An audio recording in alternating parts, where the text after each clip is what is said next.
There's nothing like it. The Whelen Modified Tour goes green and down into turn number 1. Back at Martinsville, Virginia Speedway, where in just a few moments the signal will be given to start the engines, and we'll be racing for 150 laps here in the Raven Boats 150. And now here is the starting lineup for today's race. On the pole position in car number 21 will be Jeff Fuller. He's from Auburn, Massachusetts, in the Superior Process Chevrolet, alongside Mike Stefanik in car number 16. He's from West Greenwich, Rhode Island. In row number 2, it'll be Rick Fuller from Auburn, Massachusetts, driving car number 2. And outside of row number 2, the number 44 car, driven by Reggie Ruggiero. In the third row will be Mike McLaughlin, car number 12, the defending series champion, and Jan Leety in car number 25. The fourth row, number 76, Tom Bowles, and number 1, Tony Hirschman. Going to row number 5, it'll be Mike Uinetsko, driving car number 36, and Eddie DeHunt in number 9. In the sixth row, the 26 car of George Kent and the 95 of Lee Sherwood. Going to row number 7, it's Richie Gallup in car 77 and the 69 of Brian Ross. Doug Heverin starts inside of row number 8 in car number 3, and then Stephen Park in number 81. The ninth row has Chris Ross in car number 73 and Jimmy Spencer, who won last weekend at North Wilkesboro, in car 07. The 10th row, it's George Ross Jr. in car number 24 and the 18 of Bobby Hutchins. In the 11th row, it's Ed Flimke Jr. driving car number 10 and the 8 of Bo Gunning. Row number 12, Frank Fleming, car number 40, and 15, Wayne Anderson. In the 13th row, it'll be Satch Worley in car 04 and Wayne Edwards in 48. Jamie Tomeno in 99 and Johnny Bryant in 45 make up row number 14. In the 15th row, it's Charlie Pasteryak in number 5 and Billy Middleton in 46. Tom Baldwin and Randy Morrison start in the last row, row 16 and number 7 and 19. Now, the point standings going into this event, and there have been 2 previous races this year. Mike McLaughlin is on top of the point standings with 350. Baldwin is second, followed by Leety, Stephen Park, and Tony Hirschman. Let's go down to the grid and Jerry Punch. Well, Bob, a couple interesting stories up front in the very front row. A pair of Chevrolet Cavaliers and some problems with both of these mounts. Now, the driver here, Jeff Fuller, who started on the pole, 32-year-old Jeff Fuller, with his Southern New England Egg Chevrolet, is having some problems now. A couple of months ago, Fuller apparently pinched a nerve in his neck and has been having a lot of numbness and tingling down the right arm. He's concerned. He's been undergoing some treatment, undergoing medication. He can't take medicine, of course, from a couple of days prior to each event, so he has to suffer the pain and try to endure here. But Jeff Fuller, certainly a competitor, having his troubles with some numbness and weakness in the right arm. He will try to compete today. And also Mike Stefanik, a former Stafford Motor Speedway Modified Series champion, qualified on the outside front row. Now Mike is fine. The problem here is the car. A few minutes ago, the crew came over and had to unbuckle the hood because when they rolled the car around, they heard some vibrations in here. What they did was they put an extra large fan in the front of the motor to keep the car cool, and the fan was popping this fiberglass hood. They can't change it now, so apparently the fan will just eat a little hole in the front of the hood here in the Stefanik car. So Mike Stefanik and Fuller are having a little bit of problems. Let's go back up the grid a little further to my colleague, Jack Arute. Jack? Well, Jerry, you talked about Mike McLaughlin winning the National Driving Championship for the Modified Division. Well, there's a great story behind this race car. Billy Carrazzo out of Kensington, Connecticut is the car owner, and they've been running in the New England area, for about the last 15 or 20 years with many, many great drivers and great names, but they always restricted their racing to the Stafford Springs Motor Speedway and the Thompson Speedway. Then 4 years ago, they lost their driver, and along came Mike Magic Shoes McLaughlin, and they began to expand from a limited schedule to a regular schedule, and it all came to grips for McLaughlin and Company last year here in Martinsville, Virginia, when they gathered in their first ever National Driving Championship. Now McLaughlin is back with the Sherwood Industries car, and he is on top of the points. But I think the interesting point is the man that actually vacated this ride and gave Mike McLaughlin his chance and the National Driving Championship 4 years later is sitting trackside, or actually topside with our team right now, Brett Bodine. Brett, you know a lot about this car, don't you? I sure do, Jackie. You know, a lot of fine memories ride with me in that number 12 car. We enjoyed a lot of success in the New England area, won the Stafford Track Championship and several races across New England and the Northeast. And, you know, it's great to see the guys win the championship last year, and hopefully they can go on and do it again this year. And Brett Bodine, a former winner on this racetrack, also back in 1986 you won a race here, so you're somewhat familiar with the racetrack in addition to that car. That's right. That's right. All right, well, I know a lot of you people in the Northeast who love this kind of racing have been waiting, and we are just moments away now from the start of this Raven Boats 150. The field begins to move away here at Martinsville for a couple of warm-up laps before taking the green flag for the Raven Boats 150. Pace car, by the way, being driven by Rusty Wallace here this afternoon. There you can see him. He has the governor of Virginia with him in the back there. That's not the official pace car, but yet it is one of the, shall we say, ceremonial pace cars. The governor's the one with the tie on. Yeah, I understand that. Okay, I just wanted you to understand. As a matter of fact, that's Bob Cook's daughter, isn't it, Brett? Jerry Cook. Jerry Cook's old modified ex-champion, 7 or 8 times champion. That's right. There's last week's winner, the number 07 car of Jimmy Spencer. He, of course, is a former champion of this division. We might explain why we're a little bit late getting the race starting. NASCAR had a problem with their scoring clock, and they had to go get a new one. So we're about 15 or so minutes later than normal in starting this race. But we've got 2 hours this afternoon with you, so don't fear that we're going to be off the air before the race ends. That isn't going to be the case. Field now at turn number 4 on the first warm-up lap as we're moments away from the start. Jeff Fuller will be the pole sitter, and Mike Stefanik will be alongside in that front row. Several of the cars moving down the straightaway, going back and forth and warming up the tires a little bit. Now, as far as pit strategy for this race, Jackaroo, can we expect regular pit stops? Well, Bob, there's 2 schools of thought. Some of the front runners feel that it might be to their advantage to come in and take on tires. There's no fuel here because one of the reasons is 150 laps, they don't feel that they'll need fuel. Some of the other front runners, though, feel that it's too difficult to carve your way back to the front after making a pit stop.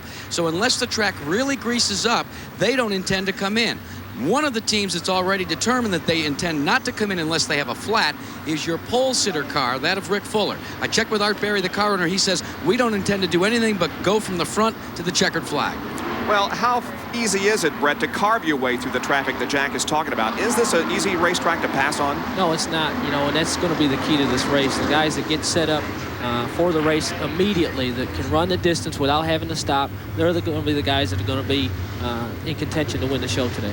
Little tire scuffing here, warming the tires up. Is that the idea? Well, these wide tires, so much rubber contact to the racetrack, it takes a lot of heat to get them warmed up. And, everybody's just making sure everything's okay. They got good brakes to get down in that first turn so there won't be any trouble. And, we're going to see some exciting racing today. I can't wait. The pace car has pulled into the pit area on the backstretch, and the field is by itself down the backstretch going into turn number 3. Jeff Fuller is the pole sitter, qualifying at 98.195. That's more than 5 miles an hour faster than the Winston Cup cars have qualified for tomorrow's Panel Sweatshirts 500 that will have delayed coverage for you tomorrow evening at 8 o'clock Eastern Time. Here comes the field out of the 4th corner. Do we get a green? Yes, we do. The Raven Boats 150 underway. Stefanik moving to the inside of Fuller in the 2nd turn, making it a 2 abreast race into turn number 3. Stefanik on the inside in car number 16 as Fuller has the outside position. Here they come.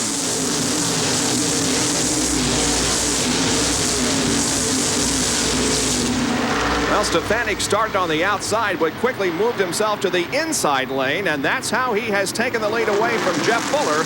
As Fuller begins to drop back just a little now, he's racing side by side with Reggie Ruggiero for that 3rd spot, as it's going to be Stefanik leading the race, and in 2nd position is Rick Fuller in the U2. Jeff Fuller's got caught in that outside lane, and that's just disastrous here at Martinsville. The guys are just all going by him down the inside. There's Ruggiero on the inside in car number 44, but Fuller is hanging in there in 3rd position, maintaining that spot, but it's just not exactly the fastest groove and where you want to be. They race wheel to wheel once again into turn number 1. That's quite impressive. These cars running side by side with those tires sticking out. It's like a small Indy race, and I don't know how these guys are able to do it. Wow. Ruggiero now up on the inside of the 21 car. Looks like he's going to get 3rd away. Right behind Ruggiero in the gold and orange and black car, the number 12 machine driven by Mike McLaughlin, the 1988 NASCAR Modified Tour champion. Now they begin to get strung out just a little bit, although it looks that Fuller is still hanging up there in that higher groove. Looks like he wants to run out there. Like he said, okay, I'm going to pass these guys back on the outside. Oof, look at that. If he can do it, it's going to be impressive, but I don't know. Well, it looks like, you know, right now the guys are getting up off the corner real good, and that's where the passing's being done. You've got to get up off the inside coming out of these corners, and that's what Mike McLaughlin's doing to Jeff Fuller right now along with Tony Hirschman. That's McLaughlin in car number 12, and Hirschman in the number 1 as the 21 of Jeff Fuller, the pole sitter, is pretty much hung out to dry there in that outside lane. There is Hirschman in car number 1. He started in 8th position, as the lead is still held by Mike Stefanik, as we have completed 7 laps now out of 150. See, the pole winner, Jeff Fuller, has finally gotten to the inside of the racetrack. I think he gave up on that outside lane for now, Benny, and, you know, I think that was a smart move. He could have gone a long ways back as close as everybody's running right now. Look at that. They're just nose to tail. It's like a Talladega draft all over again. Nose to tail all the way back to the field. Single file formation as Stefanik continues to set the pace. Ruggiero making a move up the inside of Rick Fuller going down the back straightaway. That's Ruggiero in car 4 and the U2 driven by Rick Fuller. Car getting high in turn number 4 does not spin. That's the number 81 car that got a little bit wide, Stephen Park. Let's go down to Jackaroo. Well, Bob, we checked with Art Berry, the car owner of Rick Fuller, your pole sitter, and I said, asked him what happened. He said, I don't know what happened. He asked us. He said, I think basically what the problem is that the car got caught on the outside of that start, and Rick had to find the spot. Very similar to what we see on the super speedways with the Winston Cup cars with the carburetor plate, where when you're caught on the outside, unless someone lets you in, you've got to just stay hung out to dry for a while. And that's exactly what happened to Rick Fuller. But he's in the inside lane now and maintaining the 6th position as we have a car that is beginning to show some smoke. The number 25 car of Jan Leedy. In fact, it's smoking rather badly there at turn number 2. I wouldn't be surprised if NASCAR doesn't black flag that car because, well, you can see it pulling over already. He realizes he could be harmful to the other competitor. He's pulled over on the inside already. Jan Leedy comes into this race 3rd in the point standings, but he is headed for pit road at the moment with only 12 laps gone. Tough break for Jan, as back up front we have the number 16 car of Mike Stefanik leading, and a great battle for 2nd place involving Rick Fuller and Reggie Ruggiero. Jerry Punch is there with the Jan Leedy car that's in the pits. Well, a tough break for Jan Leedy. You know, the driver has won a couple of events on ESPN at North Wilkesboro Speedway, but apparently they have a lot of oil. As they've taken the hood off, there's oil in the front of the motor. It's burning and producing a lot of smoke. So Leedy sitting here in the pits losing valuable time during the green flag. His chance at victory is over here at Martinsville. Gentlemen. Reggie Ruggiero has gone into 2nd position and now begins to set his sights on the 16 car of Mike Stefanik leading the race, as now the battle becomes one for 3rd position. That's McLaughlin in car number 12, rather make that 16, and you were right to begin with. It 12, is 12. You're right, and the U2 of Rick Fuller. McLaughlin all over Fuller coming up out of the 2nd corner. Looks like he's going to make a move down the back straightaway. Here he is. At the end of the backstretch, they go in wheel to wheel once again. Side-by-side racing. Let's see how they come out. That's McLaughlin on the inside. It looks like he's going to take over that 3rd spot. Yes, indeed, he does. Ooh. And Fuller tried to get back down to the inside. The spot was already taken by Hirschman. A little bit of contact, but they're able to save the cars and continue on. And 36 Unesco's also coming in the picture there of the battle. The number 26 car has been black flagged. That's George Kent. The NASCAR officials saw some possible fluid coming from that car, so they made him come in for a check. Let's go down to Jackaroo once again, who has a comment on the number 26 car. Well, actually, what the fluid was the radiator was overheating, Bob Jenkins. Now, these cars use a closed-in front end. So the team came in for George Kent, took this piece of fiberglass and tin off, hoping to get a little bit more air down into the radiator and cool the car down. But as he pulled out, the water was just spewing out of the back overflow area. So he may be back in with a terminal problem, overheating. Well, he stands to go a lap down here in just a moment as the leaders are chasing him, and there is the battle for the lead. Mike Stefanik at number 16 and Reggie Ruggiero in 44. There they pass by the 26 car, and he goes a lap down. So Ruggiero is all over Stefanik for that lead, and you can see that they have separated themselves from the rest of the field by a little bit. These 2 cars have just taken off and are leaving everybody in their wake.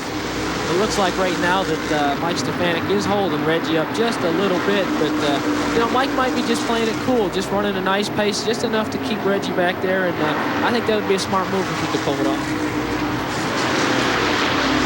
Look at this. He's going to try it on the outside. Oh, no, he was just tricking him. That's the old dirt track trick there. I'm going to try you on the outside. Fooled you, but it didn't fool him a bit. Stefanik is up to those tricks. Stefanik, 30 years of age, from West Greenwich, Rhode Island, was third in the race that they held about a month ago here at Martinsville, and was 26th in the race at Thompson, Connecticut a couple of weeks ago. As you can see, Ruggiero still right there in the hunt, sneaking up on the back bumper of the Stefanik car. We have a spin. That's Juanitsko coming out of corner number 4. Another car is involved. That's the 21 of Jeff Fuller. Let's see if anybody else. Looks like a couple of cars are going to bump. Don't think that anybody is going to be severely damaged. Juanitsko at number 36 was well into the top 10 when he spins in turn number 4 and brings out our first caution period of the day. And the number 10 car of Ed Flemke Jr. is smoking badly as it heads down into turn 1. And a replay of what happened. Here we see this Juanitsko just bumps the car in front of him just enough. He has to get on the brakes. It spins. The car spins around. And poor Fuller had no place to go. Look at it. Jerked the tire right off the rim. Just completely off the rim.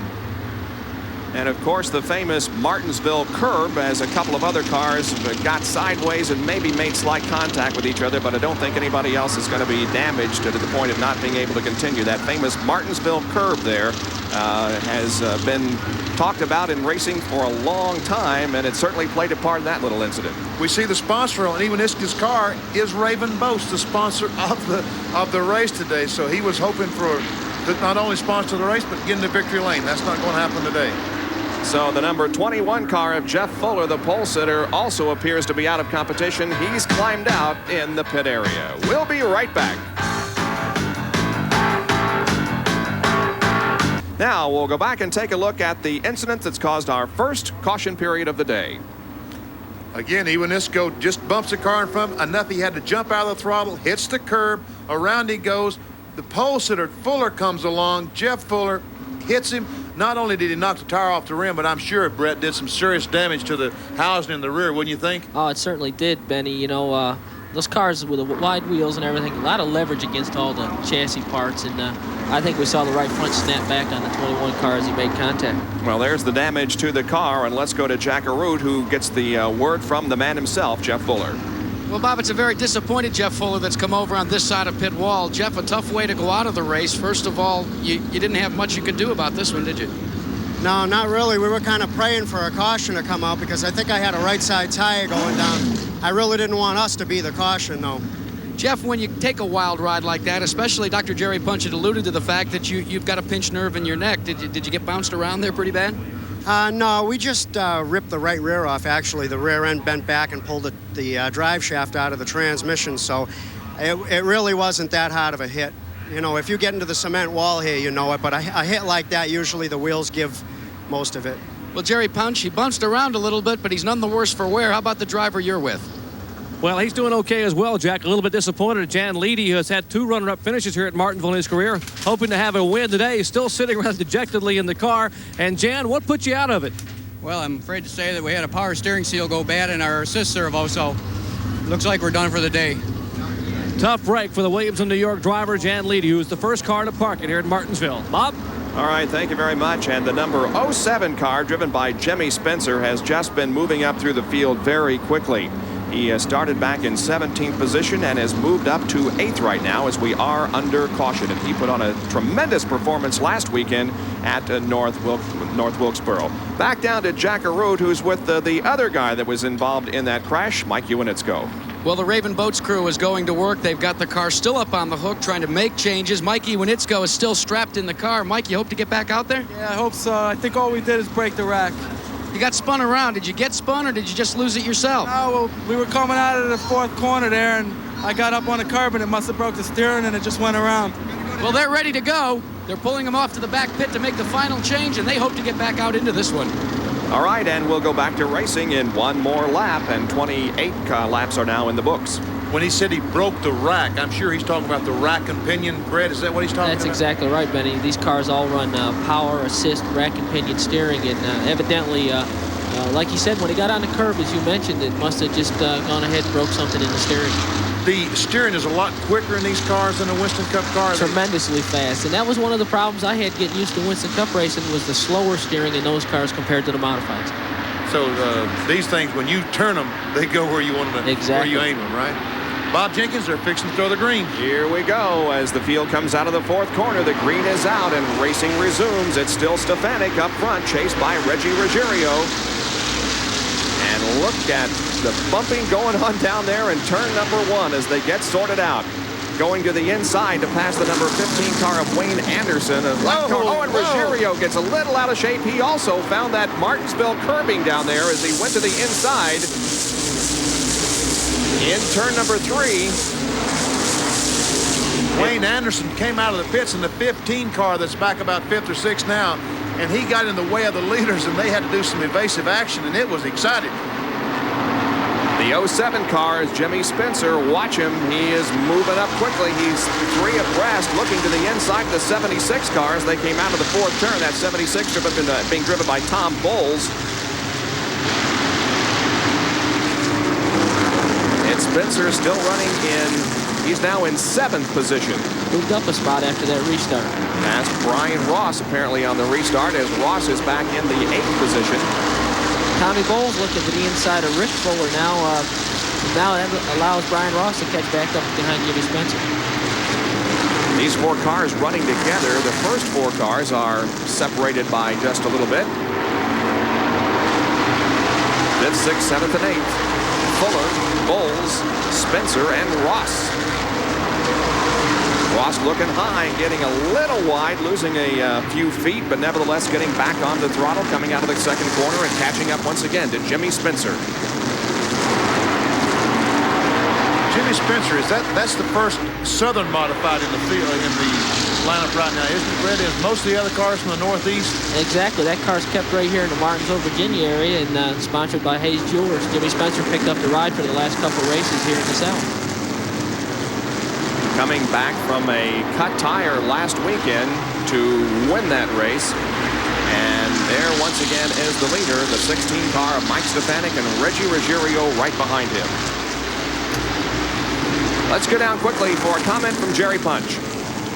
Well, gentlemen, you're talking about Jimmy Spencer, a 2-time national modified champion. We saw him win a week ago at the Wilkesboro Speedway in this car, but it was a different motor. Remember, in the Southern racing, you can run a 14-to-1 compression motor. He had to go back to the legal tour motor, which is a 12-to-1 compression. Now, Spencer told me before the green flag that he was considerably down on horsepower. Would not be able to get the job done on the straightaways. Would have to make it up in the corners, and he is definitely doing it here. He says, I want to win here so badly. Although I won 2 national championships, I have never won at Martinsville. Yes, he took the checkered flag one time, but was disqualified for what they call a fuel cell discrepancy. So he has never won here at what they call the premier short track here in the South for modified racing. Gentlemen? All right, so Spencer is in 7th position, and once again we go back up front to check on the lead, and it's still being held on by Mike Stefanik, but Ruggiero is right there and has not found that moment that he needs to make the move. I tell you what, this is close. Those cars are very equally matched. It's difficult to see anyone with an advantage. Brett, just a moment ago, Jerry Punch mentioned Martinsville, and to the modified drivers, Martinsville is the Daytona, isn't it? Or is it really Stafford, or where is the...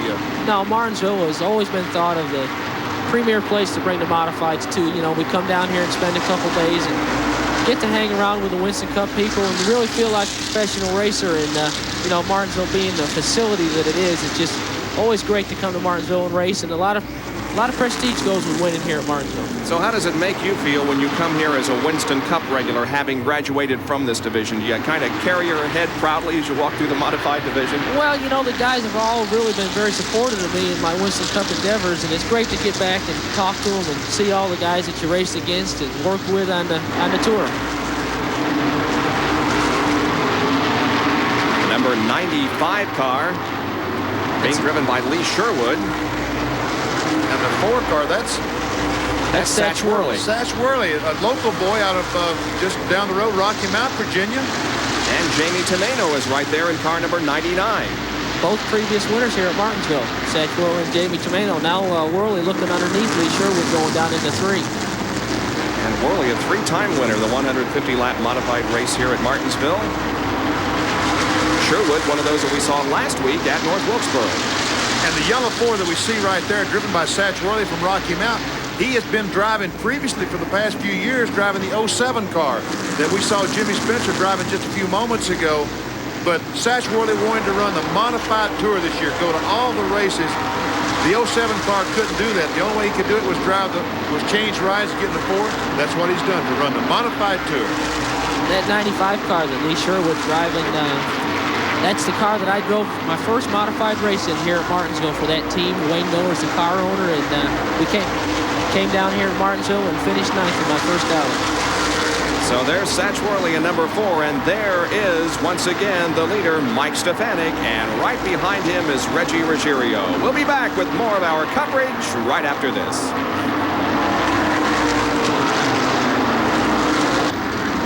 The yellow is out on lap number 51. The reason for it, the number 73 car, driven by Chris Ross, spun down in turn number 2, didn't make contact with anything, got down into the grass, but it was enough to bring out our second caution period of the afternoon. Chris, the 23-year-old son of Brian Ross, who is also in this race in car number 69.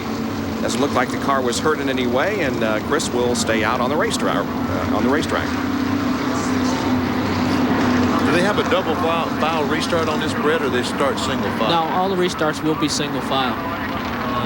I think with the wide tires and the cars being as erratic as they are on the restarts, it wouldn't be very good to have those double file restarts like we do in Winston Cup. These big wide tires, when they get cold or when on a caution flag, when they pick up some debris, is for the first couple of laps, are they very squirrely?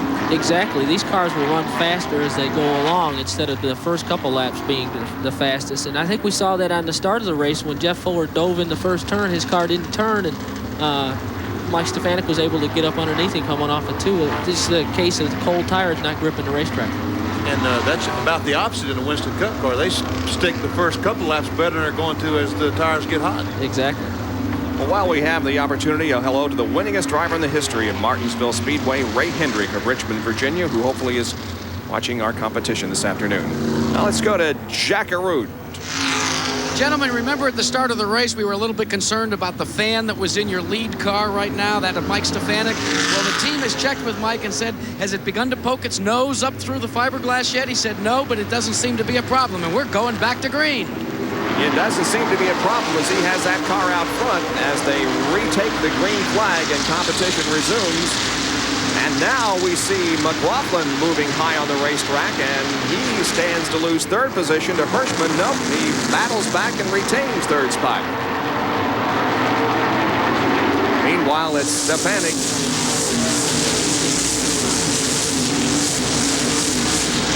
Still leading Reggie Ruggiero. McLaughlin is in 3rd position, and then Tony Hirschman in 4th. I saw some smoke out of that 44. Did you see that, Brent? Was it tire smoke or?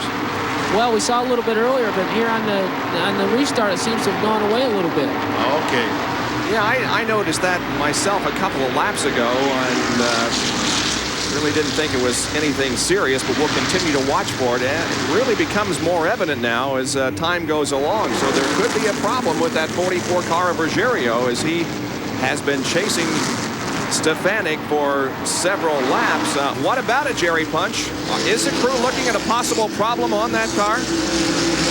Well, I'm standing in the Reggie Ruggiero pit with car owner and crew chief Mario Fiore. And Mario, they're telling us they're seeing a little bit of smoke out of the car. Now, Reggie radioed you and told you that it wasn't his car smoking, it was somebody else's, right? He says when Michael Stefanik gets on the gas pedal coming off the turn, smoke comes out from behind the car. He was worried if Michael has an engine problem or not. They're telling us here that Ruggiero is seeing smoke out of the Stefanik car, so we'll keep an eye on that, but they don't think they have a problem at all on the car number 44. Well, I think on the hood we talked about a moment ago, we see the bright orange car there. That's Stefanik. And we talked about the fan hitting the hood. Once the car gets rolling and the air goes inside under the hood, it ought to push the hood up away from the fan. Don't you think, Brent? Well, you know, Betty, with the aerodynamics on the front of these cars, it might actually be going the other way. Might be pushing the sheet metal down. Here's a heck of a race. Yeah, here's 5th, 6th, and 7th going at it. That's Rick Fuller in the U2, the 76 of Tom Bowles, and the 69 of Brian Ross. 5th, 6th, and 7th. Now that U2 car that's leading this parade down the backstretch, I'm sure all of you fans will be able to recognize very readily that that is a Ford Probe. Now, all cars, of course, have to be based on some kind of a stock car, and that is, we have a spin up in turn number 4. Satch Worley is loose and having slight contact with the wall up in turn number 3. There you see Satch as the car has... It looks like he's got a right rear tire Yes. flat. That probably is what caused him to spin going down in the 3rd turn. It sure is flat. We see the rim sitting on the racetrack.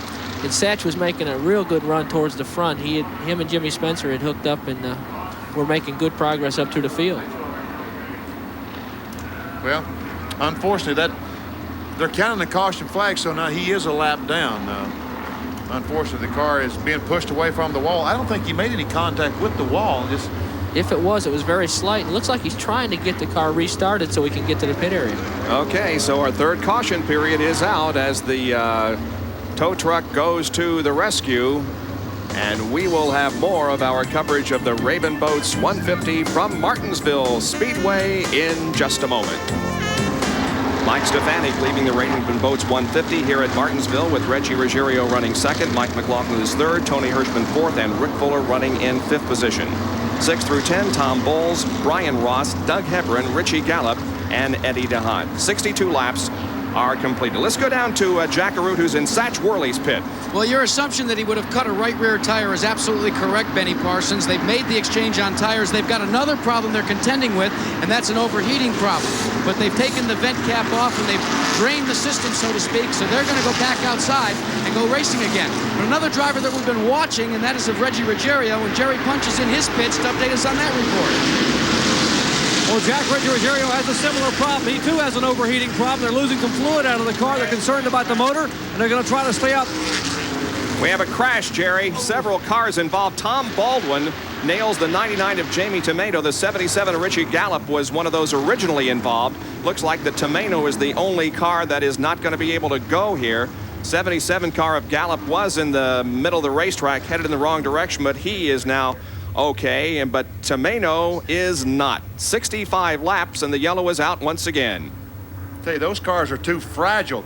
Here's a replay, and it's a restart. And as Brett Bodine talked about, these cars just do not get a grip good enough on the first lap, do they, Brett? That's exactly right, Benny. The cold tires just don't get a hold of the racetrack, and you know the guys were jockeying for position, and it looked like Richie Gallup just lost it, and then Jamie and Tommy Baldwin came together just after the fact. Boy, this isn't Baldwin's day. He had a tough time in qualifying, but they did get the car repaired in time to get it in the race, and now this. Look at the cars just trying to get a grip going through the gears. It's very, very hard. Does the concrete make a difference, Brett? You know, there is a difference from the inside to the outside. The outside is pavement, the inside is concrete. Well, really, one of the major problems here at Martinsville is we have to run much harder tire than we're used to on the other racetracks because of the concrete. The concrete tends to chew the tire up, and they have to go to a harder compound. And, you know, a lot of the guys just are not used to that tire not getting a hold of the racetrack like it normally would on a regular Saturday night race at a track where they could run a softer compound. And, you know, the hard tire comes from one of the things, the fact that nobody wants to pit. Everybody wants to run the entire race on one set of tires, and that's why they run the hard tires. Still watching that second place car of Reggie Ruggiero for a possible problem. Jerry Punch is in the pits. What can you tell us, Jerry? Well, Bob, we mentioned a minute ago, they think they may have an overheating problem. You guys weren't seeing things. They couldn't see any smoke down here, but you guys spotted it upstairs. And, of course, now the temperature is rising in that Pontiac. One concern they have is unless they have to, they don't want to be able to they don't want to come in and have to make a pit stop. The reason being, and maybe Brett Bodine can elaborate on it, Brett, is track position, something we talk about a lot in Winston Cup racing. Track position is so important here. If you pit after about 70 or 80 laps and a 150 lap race, well, you don't have a chance of getting back to the front. So a very serious concern here on Reggie Ruggiero's team's part. Let's go over to the back pit. So Jack Arute is standing by with Jamie Tomato. Jack? And Jamie has gotten out of the car, and it is so badly wounded, you're not going to be able to continue. What happened? There's no way. I'm going into turn one there, so everybody hit the brakes. I hit mine, but somebody from behind me cremated me. The car jumped out of gear. Next thing I knew, I slid across the track and hit Tommy Baldwin. It was just one of them breaks. Now, Brett Bodine was saying that maybe one of the reasons for some of the hard driving here and the slipping and sliding is the harder compound tire. Well, most of us don't really have the harder compound tire on. I don't myself either. I had to start 28th. I was working my way to the front. It was just a crazy wreck, and I got the worst of it. Well, he'll be back on the modified tour. You can be sure of that. That's why they call him Jamie the Jet. Jamie Tomeno, unfortunately, out of competition in this race. You talk about a fast-talking Yankee. Now, there's one. Hey, Jamie Tomeno, is he a fast talker? Now here's the Ford Probe. Now the back end of this car is different than the others. You'll notice there's not as much slope to it. The sloping bar doesn't come down, but this car is based on the Ford Probe body. The what? Yeah, Ford Probe. Oh, well, the reason it has no C-pillar is in the Ford Probe from the factory, that's all glass in the back, where the rest of the cars, the Pontiac J2000s and the Cavaliers, do have a C-pillar that separates the rear glass from the side. And of course, on the Ford, it doesn't. Wait a minute. A C-pillar. Now, what's a C-pillar? Now, what? Well, an A-pillar is what? The A-pillar is the front windshield post. Okay, what's the B-pillar? The B-pillar would be the right at the door, behind the driver's head. That's considered the B-pillar. That's the B, and the C is... The C-pillar is at the rear. Oh, okay. All right.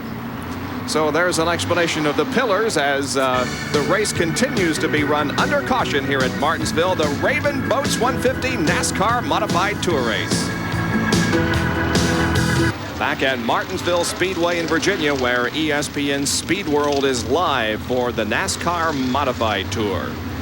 Tomorrow here on ESPN, after the NFL draft at 8 o'clock tomorrow night, delayed same-day coverage of the Panel Sweatshirts 500.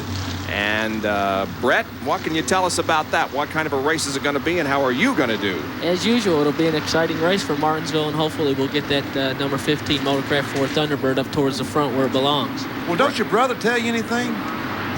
Brett, yeah. He's on the pole, Jeff. Jeff is on the pole, and Brett will be starting from 15th position tomorrow afternoon. So join us for that at 8 o'clock tomorrow night. Meanwhile, it's racing resuming in the modifieds. Ruggiero still right behind Mike Stefanik, trying to take over the lead. Stefanik has been doing a fine job of holding that position and protecting it, as Ruggiero is inside and outside and looking all around for the opportunity. And here comes McLaughlin in car 12. Right now, I believe that Reggie Ruggiero's thinking, if I can get by Mike Stefanik, maybe I can solve my coolant problem. If I don't have to follow him so close, maybe I can get some clean air and get this engine temperature down. And I think that's why he's pressuring him so hard right now. Well, running up so close on the back bumper of the car, that does reduce the amount of air that comes into the radiator, I would guess. It certainly does. And, you know, a lot of heat comes off the car itself in front of you. And, you know, I'm sure that's what's in Reggie's mind. If he can just get by Stefanik, he could probably stop his overheat problem.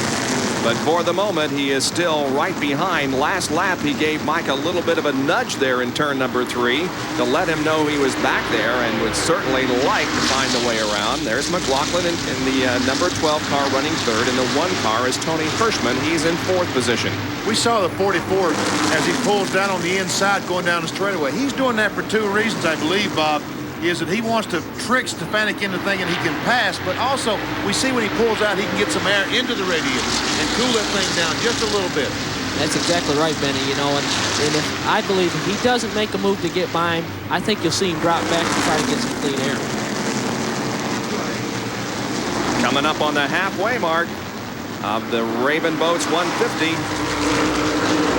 as Stefanik is the leader. And we keep talking about Raven Boats. I want to explain to you folks watching that why would a boat manufacturer be sponsoring a race? Because they manufacture a car off the second corner had a problem, but they manufacture the boats here in Martinsville. Hence, that's why they're sponsoring the race.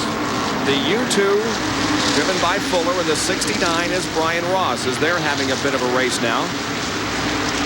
This is for 5th position, as Rick Fuller in the Ford Probe U2 car has the spot right now. Brian Ross in 69 is right behind him. And we have several cars into the wall down in turn number 3. At least 4 cars are involved. The 95 of Sherwood is involved, so is the 48 car of Wayne Edwards. 45 of Johnny Bryant. Those 2 cars, oh, they finally broke loose. They were hung together there. The rear bumper and the front bumper were hung, but they got going, and I guess they saved a lap, yes. Pace car had come out onto the racetrack to pick up the leader, and they kept from losing a lap. And there's the 48 car of Wayne Edwards. He is still against the wall up in turn number 3, very similar to the place that Satch Worley came to rest. So that car is going to have to be gotten off the racetrack as the tow trucks are en route at the moment. Wayne Edwards from Montrose, Pennsylvania, driving the Kissel Paving Chevrolet. Well, there are several rules concerning the limitation on these modified cars. That's the subject of today's Track Fact with Dr. Jerry Punch.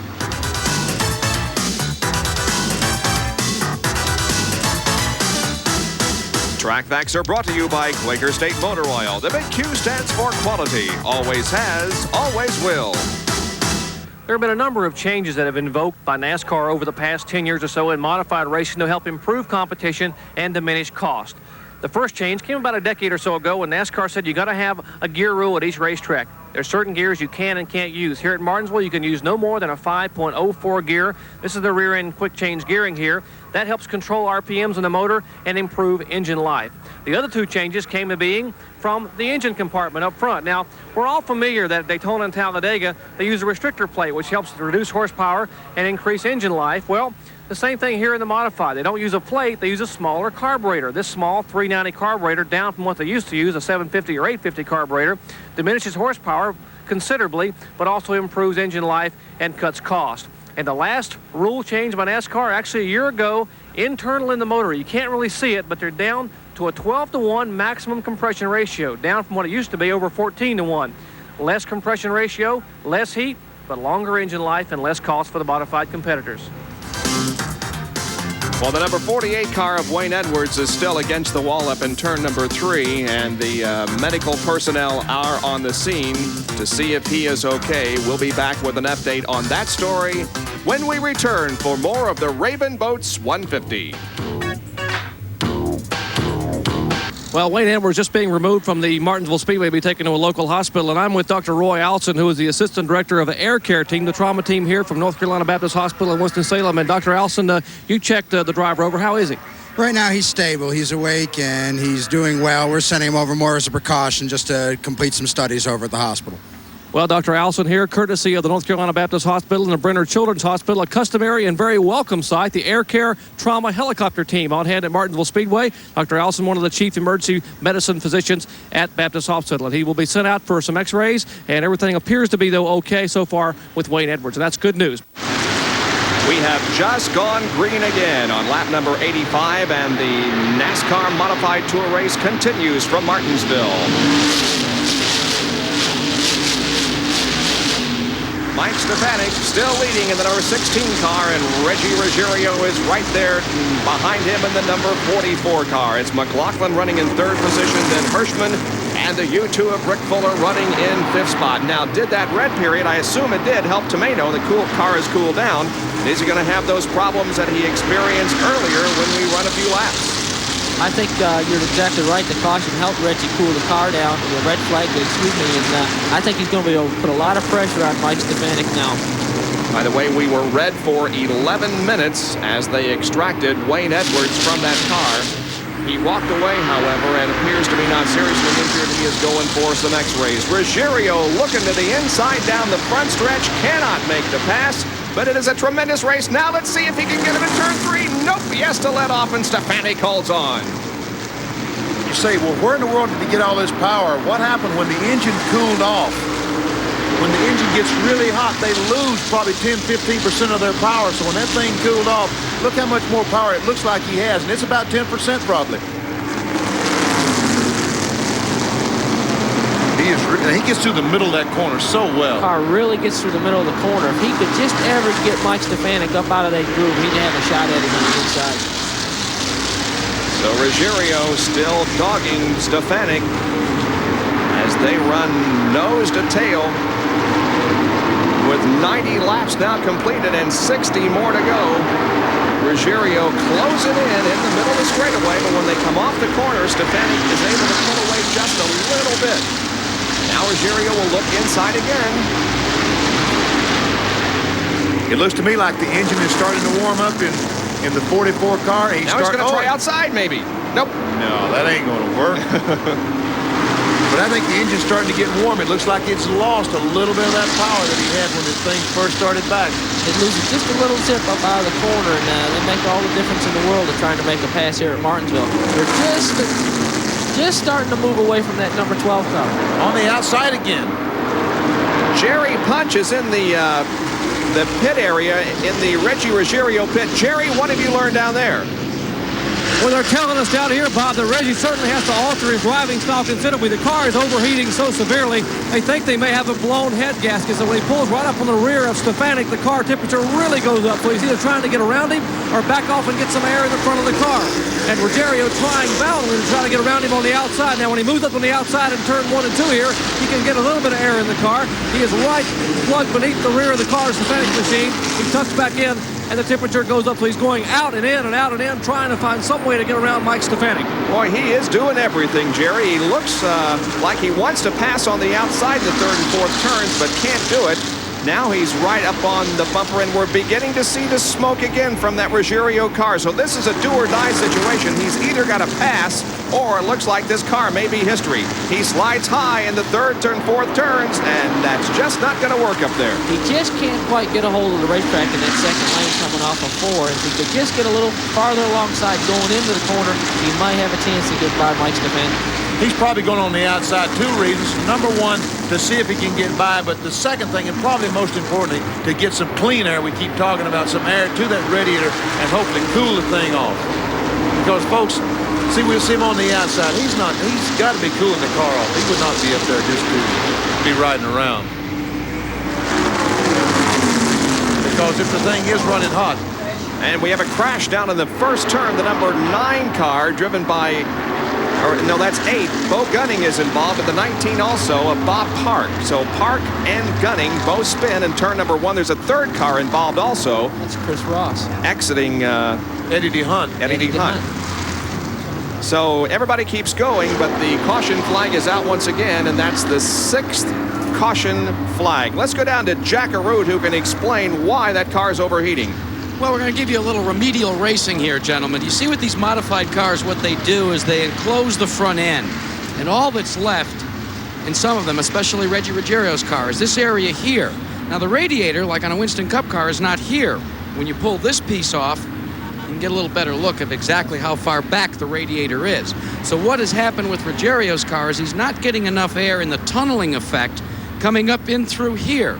So what's happening, and I'd have to ask Brett Bodine this question, maybe the change in driving style is an effort to get some more air. Not as much Ruggiero looking to go to the outside as it is to get this tunneling effect to bring more fresh air in, because when he's up against the rear deck lid of the leader, Stefanik, this air area is literally closed right off, kind of like this. So while he'd like to take the lead, he's desperate for air to cool the engine down, and that forces him to go to the outside more than he'd like to.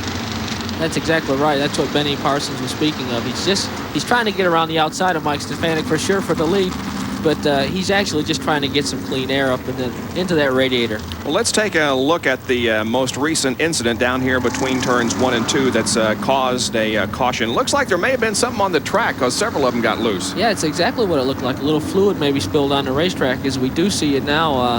The 19 car by Park pulling away, but the Speedy Dry truck is putting down some stay dry, so evidently there was some fluid down on the racetrack. There's Bo Gunning in car number 8, also involved in that little incident. Well, Dr. Jerry Punch is down roaming the pits, and he has found some very intense Winston Cup drivers, right, Jerry? Well, is this intensity, Bob? I mean, take a look at this guy in the rocking chair and the beard. Hey, I think Brett may recognize this fella, watching some of his friends and contemporaries in the modified division as they are doing battle today. And just to the right of him, take a look at Dale Earnhardt relaxing on top of the truck with a big Atlanta Braves cap on. Now, the combination of the Atlanta Braves, Dale has a bet with his good old friend Jody Davis, the catcher for the Braves. Every time Dale wins a race, Davis has to hit 2 home runs. Well, he won last week at Wilkesboro, and now Jody Davis is 2 home runs behind. So his old hunting and fishing buddy. Let's take a look at the top 10 here. Just past the 2/3 mark here, just at 100 laps at 150 for the Raven Boats 150. Mike Stefanik leading the way and overheating Reggie Ruggiero in second. We'll be back. Well, we are still under caution. However, the flagman, Paul Coakley, is signaling now. 1 more lap to go, and we'll be back to racing. 103 laps are in the book, so we've got less than 50 to go. And the story of the race is Mike Stefanik at number 16 and the 44 of Reggie Ruggiero. The car is overheating, and He has just not found the opportunity to get around Stefanik, and the question is, how much longer can he hold on? I'm impressed by Ruggiero. I mean, the car's been overheating since the word go, and we're 100 laps. We've got 47 laps to go. We've completed 103 laps, and he's got the thing still alive. Well, you know, he's really using his head. I think Reggie knows he's got to finish. The points race means a lot, and he'd certainly like to win the race, but he really would like to finish. All right, we're about to go back to green now as Stefanik leads them down off the 4th corner. Here it is, green flag racing once again. Ruggiero all over him. And that car cools off. It is strong, but as time goes on, it heats up. And now the 12th car, McLaughlin, beginning to move in on Ruggiero. Mike McLaughlin looking like he wants to make a move lead for the car, lead. They come together. Off of 4. Mike Stefanik got a little sideways, and Reggie looked to the inside but couldn't make the pass. Boy, they all got bunched up here, and now there are about 7 cars that are running nose to tail, and right there for position is Ruggiero, and behind him is McLaughlin, then Hirschman, then Fuller, then Rawson, then Bowles. There's something wrong with that lead. There's something wrong with that lead car. I don't know what it is, but he's just not coming off the corner like he has been. There's something wrong with that automobile. Last couple of laps, he's been very squirrely coming off the 4th corner. I think we're seeing the left front tire that Mike Stefanik's car is starting to grain up a little bit, making the car so it won't turn in the middle of the corner, and he's actually having to stop the car to get it turned. We can see that little dark streak on that left front tire. I think he might be having some tire trouble. We'll watch for it. In any case, that car is definitely not going through and coming off the corner as much as it was earlier. You know, Reggie Ruggiero's really got to be frustrated right now. He knows he's got a better car than the leader, but just cannot get around him. You know, he's fighting an overheat problem. He's really got a lot of things on his mind, and I know that Reggie's getting awful frustrated running second. Ruggiero, the most popular driver in the NASCAR Modified Division last year and runner-up for the Modified title in '87 and in '88. And he is still trying to find the opportunity to pass Stefanik for the lead. Let's go down to Jakaruta's. We have a car, Lee Sherwood, into the wall in turn number 4. He'll be backing down the racetrack. However, the caution does come out, and they do not race back to the caution. The pace car is already on the racetrack. And so the pace slows once again for the 7th time. Lee Sherwood driving car number 95. Lee is from Owego, New York. The next lap, they're going to throw the green flag again. There we see the 44 of Reggie Ruggiero. And look at this paint job. The sponsor is Teddy Bear Pool. Teddy Bear Pool, the swimming pool. And look at the waves. Jakarut has something on the 16 car. Well, Benny, we know Reggie Ruggiero's got a problem. Now we find out that also your leader, Mike Stefanik, has got a problem. His problem, tires that are overheating. When the tires cool down, they don't work as well, so these caution periods are hurting him.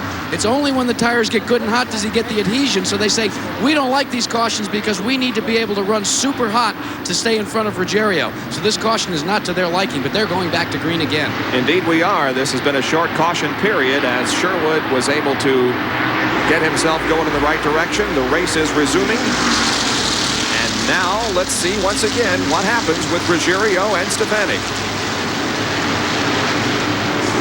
That time Stefanik got through turn 1 and 2 better than he has. Here's Look Ruggiero. outside. Outside.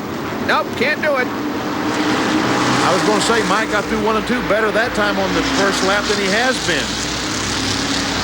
While we're watching the battle up front, we might tell you that the 07 car of Jimmy Spencer, who had to pit on lap number 51, has worked his way back up to 8th position. But here is the action. Ruggiero's trying to set him up. Now he's trying to go inside of him down the straightaway, but Stefanik appears to have some power coming off the corner to keep him back there. That's exactly what he was trying to do, Bob. He tried to show him that outside move and then hopefully draw him to the outside lane and move under it down the front straightaway. But, you know, Stefanik's hanging tough there in the lead. Now, with these cars, Brett, as frustrated as Ruggiero has to be behind Stefanik, are we going to get a little bump here in a little bit? Are we going to just have a little bump to get him out of shape so he can get by? Well, you know, we've seen him put the chrome horn to him a little bit here in the middle of the corners, but no, I think Reggie will race him clean. You know, these are two professional drivers, and they know what each other is capable of, and you know, Mike's just doing his job. He's protecting his spot, and Reggie's got to go around him cleanly. And I think that Mike is doing a heck of a job holding off Reggie right now. Let's go down to Jerry Punch, who is watching this 44 situation with Ruggiero. And Bob, Reggie Ruggiero, the comment was he may have a brake problem. They say the brakes are fine, that Reggie is actually pumping the brakes, and he's trying to keep him running over Stefanik. Stefanik's car, as Jack alluded to a few minutes ago, is not getting off the corner that well, and Reggie has to be able to have that foot up there and just tap the brakes to keep from running into him coming off the corner. Ruggiero's car is overheating, but one of the problems he doesn't have is brakes.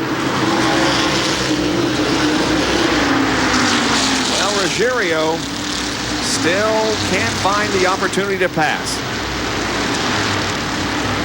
The two leaders now have opened up on the third-place car of Mike McLaughlin, and I think what it is just the fact that Stefanik, feeling that pressure from Ruggiero all the time, has to get back in his rhythm to get the car, you know, to pull away from that third and fourth-place car. That's got to be something when you look up in the mirror and there's some guy around your bumper all the time. Just every lap you look up and the same guy's there. And you don't know if he's going to pass you on the outside or on the inside. And you've got to change your line a little bit, don't you, Brett? Well, exactly. You know, you're trying to protect that inside, but, you know, sometimes that tends to slow you down. You start protecting your spot instead of letting the car work where it wants to be in the fastest position. And, you know, that's what Reggie's trying to do, get him out of shape. And Reggie trying again on the outside over there in the third turn. It's interesting to watch Ruggiero. He just back there bothering Stefanik. He's going high, he's going low, as Bo Gunning has apparently spun once again. He's at the entrance to the backstretch pits, and in fact is in the entrance itself, so it will not require a caution period. But we have a car spinning. Charlie Pasteryak gets sideways coming off of corner number 2, and he spins, and this will bring out a caution. Or no, it won't, I guess. No, they did not throw the caution flag. Well, they're taking a lesson from the Winston Cup division. We saw that last week when a minor spin did not bring out a caution, and that's what happened that time. Pasteryak was pretty much at the back of the pack and spun. There was nobody around him. He was able to get going again without any problem whatsoever, and so the green flag stays out. And now the leader, Stefanik, has Pasteryak right ahead of him as he tries to pass him down the backstretch, and then they'll be approaching the number 18 of Bobby Hutchins. I think this is where Ruggiero is going to be able to get him, is in traffic. And there just isn't that much traffic out there. No, the whole field's really running very competitively, and we just haven't had that lap traffic problem for the leader. For the most part, the entire field is running in about a half a lap. About half of the racetrack is taken up by the cars that are remaining in the race. And we talk about inches apart at Talladega and Daytona.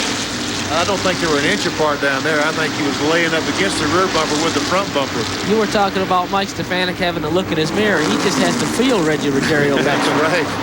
Well, let's take a look here at second and third. They are also involved in a little bit of a duel. That's McLaughlin in car number 12, and in third position, and in fourth is Tony Hirschman. McLaughlin's car just won't make the cut right in the middle of the corner, and his car tends to push up in the middle, makes him have to stop.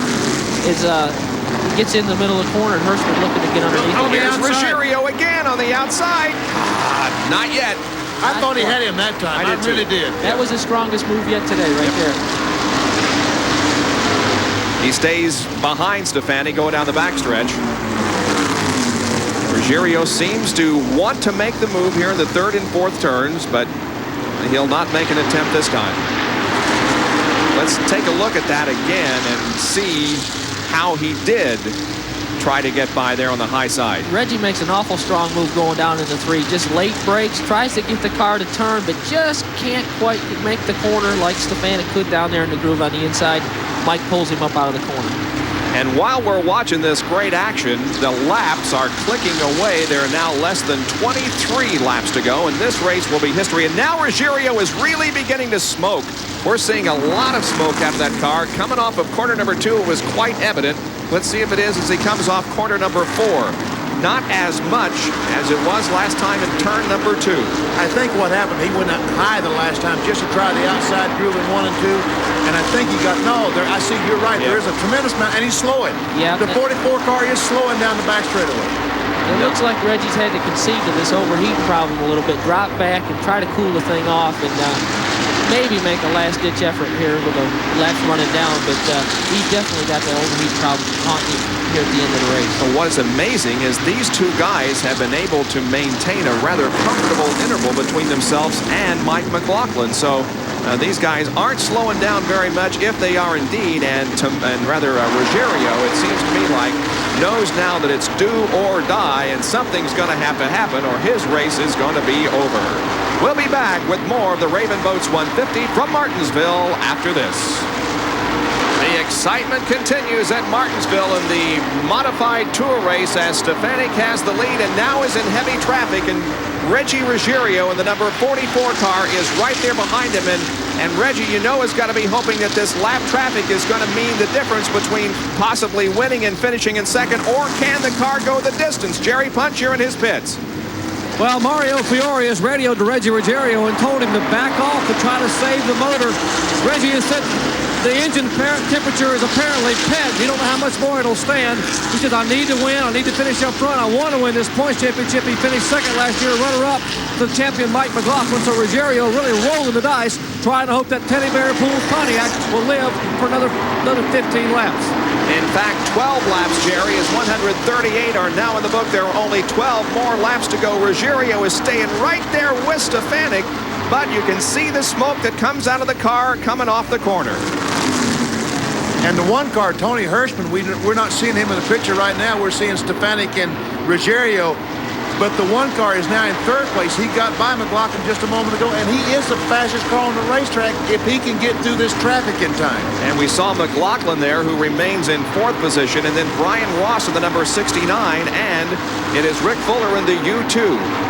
So that kind of summarizes the top 5 for you, but the race certainly is up front as there are now 10 more laps to go, and here's Stefanik and Reggie Ruggiero. Stefanik, by the way, in the most recent race in this series at Thompson, Connecticut, flipped. And it was a pretty exciting and awesome-looking flip. He wasn't injured, finished in 26th position, and now is fighting back from that and stands a very good chance of winning this 150-lapper here at Martinsville.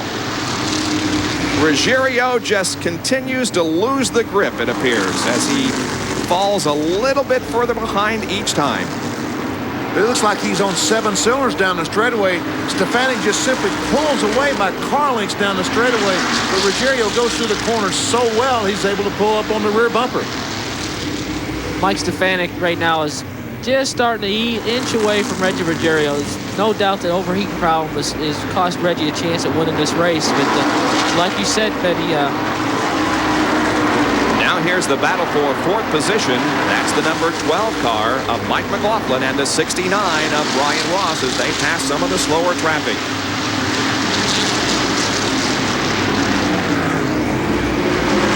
That's Tom Baldwin that they have passed in car number 7. Mike McLaughlin seemed to have slowed here in the last 10 laps. He just kind of fallen off the pace, and we're not sure exactly what happened to the car, but Brian Ross looks like he's trying to make a move to get by him. McLaughlin, the points leader going into the event, is the defending champion of this series. He's right now in fourth position, and Brian Ross is trying to pass and take over that position. There's 5 laps to go. 5 laps as we go by the start-finish line. He's running out of time. And the lead, while we watch this, is being held by Stefanik, and he is just a little bit further ahead even more of Reggie Ruggiero now. So it looks like that Stefanik is going to have it his way as we watch this tightest battle on the racetrack between McLaughlin and Brian Ross. You see McLaughlin protecting that inside lane. He's going to make Brian Ross go around the outside of him. He's going to try to get by. And, you know, Mike's trying to just hang on here to the end of the race and try to hold on to that 4th spot. Ross trying to set him up, but didn't happen. And now we get down to less than 3 more laps to go in this one as Stefanik holds on to the lead. Ruggiero running in second position. There he is, and you can see the interval now as Stefanik appears to be well on his way to victory as Reggie Ruggiero has just had to back off, and as a matter of fact, he may lose second position here Well, and we've only got one more lap to go, so he will probably hold on, although Hirschman in the number 1 car is coming on. Here's the white flag, and we got one more lap to go. And the race will belong to Mike Stefanik, who won the pole for the race here about a month ago at Martinsville, and now is on his way to picking up a victory on this racetrack. He settles the car into the 3rd and 4th turns. Here he comes off the corner, and Mike Stefanik from West Greenwich, Rhode Island, has won the Raven Boats 150 and picks up his 6th win in his career. And here's a great battle, and McLaughlin just edged Brian Ross. That lap traffic came into play on the last lap coming off the 4th turn, and McLaughlin did hold off Brian Ross for 4. That was Bobby Hutchins. That was the car that made a difference in that battle for position. Mike Stefanik wins a very exciting Raven Boats 150. As Reggie Ruggiero just plagued him all day and bothered him to the very end, but unfortunately the overheating problem probably played a factor in his not being able to pass Stefanik. I tell you what, we talked about why we call them modifieds. Looking at that shot right there, I think, folks, you can tell why we call them modifieds. That's pretty well modified, wouldn't you say? Yeah, they hardly resemble what they are said to be, but nevertheless, it certainly is an interesting and sleek and powerful looking race car, and they certainly do go at it wheel to wheel. At least we saw it today. It looks a little like an Indy car. And Brett, let me ask you something. Drivers in these, do they dream of being a Winston Cup driver or an Indy driver? Well, you know, in the recent history, the modified drivers like myself and Jeff and Greg Sachs and Brian Bouchard all have come to the South to NASCAR and Winston Cup racing. That's where it's at in the world of motorsports. There have been modified drivers that went on to drive Indy cars. Doug Heverin comes to mind, Bentley Warren, and several others, but for the most part, they go Winston Cup racing. We'll be right back. The top 10 finishers in the Raven Boats 150. Mike Stefanik wins. Reggie Ruggiero holds on to 2nd. Tony Hirschman was 3rd, followed by Mike McLaughlin and Brian Ross. 6 through 10, Rick Fuller, Tom Bowles, Jimmy Spencer, Doug Heverin, and Richie Gallup. Well, we go down now to our winner's circle interview, which is being brought to you by America's best-selling replacement battery, the Sears Die-Hard. Here's Jack Arute. Well, Mike Stefanik, congratulations. It looked easy, but it really wasn't, was it? No, it wasn't as easy as it looks. When Reggie's behind you, nothing's easy. He's a really good competitor, and he run right on our bumper the whole race. Now, before the start of the event, Dr. Jerry Punch reported that up front here you had a new type of fan on the car and that it was actually beating up against the fiberglass on the hood. Were you at all concerned about that? Well, we run the small fan, and we had no fan in warm-ups. We put the big one on for the race, Jackie. And we had a new radiator in the car, and we have a little adjustment there, and it just wasn't adjusted quite right. It's the first time it's been on, was raced, right before the race. And a couple of weeks ago, you were on your roof at Thompson. You come back and you win the race here. This is not the first time that you've had that happen to you. I know it happened last year at Oswego. We rolled it, came back, and won the 300. That's a terrible way to have to get a win the next time out, but I like the wins. I don't like the flips. I got to thank Jack Casella and say hi to all them guys back in Summit, my wife Julie, and my little daughter Nicole, and everybody back there that's watching.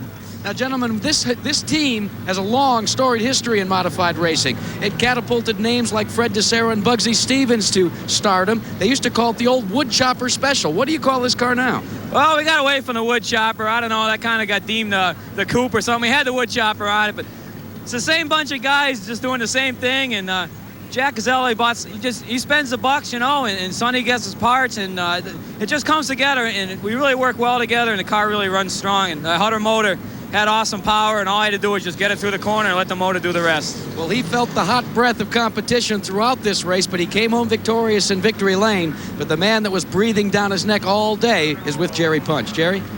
I'm not sure he was breathing at all those last few laps, Jack. We're talking about 37-year-old Forestville, Connecticut's Reggie Ruggiero. And Reggie, first of all, a gallant effort in running out there. Mario told us the thing was pegged for half the race, and you had to be holding your breath. Yeah, the motor ran hot most of the race. I'd back off like 3-4 car lengths, try to let it cool off. It would cool down to probably 200, 210, and I'd go back racing again. The last probably 20 laps of this race, temperature was pegged. It was really slowing down going on straight. It was smoking a little. I wanted to bring this checker flag home to Bristol, Connecticut, home of ESPN, my hometown, but we fell one short this time. Next week we're going to Jennerstown, Pennsylvania. Maybe I could do it then. Man gave a gallant effort today. Wanted to win it. Couldn't quite bring the checkered home to Bristol. But Bob, he had a good second-place finish. Yeah, he sure did. He was a gallant fighter this afternoon. Tried everything he could to wrestle the lead away from Mike Stefanik, but it wasn't to be. He did finish a very respectable second. We'll be right back. Top 20 finishers, Stefanik and Ruggiero. Tony Hirschman was third, followed by Mike McLaughlin and Brian Ross. In sixth was Rick Fuller, seventh Tom Bowles, eighth Jimmy Spencer, Doug Hever ninth, and Richie Gallup was 10th. In 11th position, Frank Fleming. Stephen Park finished 12th, Eddie DeHunt finished 13th, Johnny Bryant was 14th, and Bob Park 15th. 16 through 20, Lee Sherwood, Tom Baldwin, Charlie Pasteryak, Chris Ross, and Billy Middleton. Let's get down to Dr. Jerry Punch. Well, Bob, I'm with a pretty happy driver, Northampton, Pennsylvania driver, Tony Hirschman, who finished third. And Tony, coming off a second-place finish at Thompson, Connecticut a couple of weeks ago, and now a third at Martinsville. It's been a pretty good year for you, a pretty good finish there. Well, we're real happy with our finish. We had a good run, like you say, 2 weeks ago at Thompson. We finished second. We should have had a real good finish here in the spring race. We had a fuel pickup problem in the tank. We ended up 22nd. This should keep us up in the point standings. Me and Mike McLaughlin, we should be right up front there now. Well, a good effort for you. The last couple of laps we just saw a minute ago, the last few laps, looked like you really were able to get around Mike. And did you think you might have a shot at Reggie? I was running him down at the end there. I think I needed about 10 more laps to get on his back bumper. I put the pressure on Mike for must have been 50 laps. You know, he slowed the pace down a little bit. He knew he couldn't run with the front two, and he was slowing me down, and I kept pressuring him, hoping that he'd make a mistake. And then I don't know what happened coming off the second turn that one lap. I was real close to him, but he just lost it. I seen his tires start to smoke, and I just cut to the outside, and I got by him. Tony Hirschman, a gallant effort to finish third, and standing by with the defending NASCAR Winston Modified Series national champion Mike McLaughlin is Jack Arute. Jack? Well, Jerry, let's ask Mike McLaughlin about that move. Tony Hirschman just said on the air that you kind of spun the tires, lit them up, and that was the advantage for him to get by you. How did you see it? Well, that's pretty much how it happened. The car was tight all day, and that particular time there, it come off the corner with a little push, and I tried to use the throttle to horse it around, and it got away from me, and Tony got around me. Now, the race here, you were really in the thick of things throughout the course of the event, but you saw a good battle up in front of you for most of the day between Ruggiero and your eventual winner, Mike Stefanik. What was your vantage point for that one? Well, Mike and Reggie were a little quicker than I was all day. The car was tight. On the restarts, I could just barely run with them, and then I'd fade, but they were going at it. Reggie seemed to be a little quicker at points, and then at the end, Mike pulled right away. I had a good seat to watch from. I wish I could have been a little quicker, and I'll see what happens. Maybe next time we'll bring the Sherwood Motorsports Coors Extra Gold in the winner's circle. You know, in the old days, these guys were Saturday night racers. They'd run 30-lap main events, some heat races, maybe finish 2 or 3 abreast during the heat races, and then go out and bang fenders for about 30 or 40 laps. But now you're on the modified tour, and it's an extended tour, and you run these long-distance races. What has that done for you as a driver? Has it made you a better driver, or is it maybe just no change at all between the 30-lap regular Saturday night events at a Thompson or a Stafford as compared to these now tours? I think it gives, you have to have a lot of discipline in the longer shows. You have to, especially at a track like this, where it's hard to pit and come from the back. So you have to feel the car as far as the tires, so they don't use all the tires up, all the brakes. So you have to pace yourself and try to have something at the end.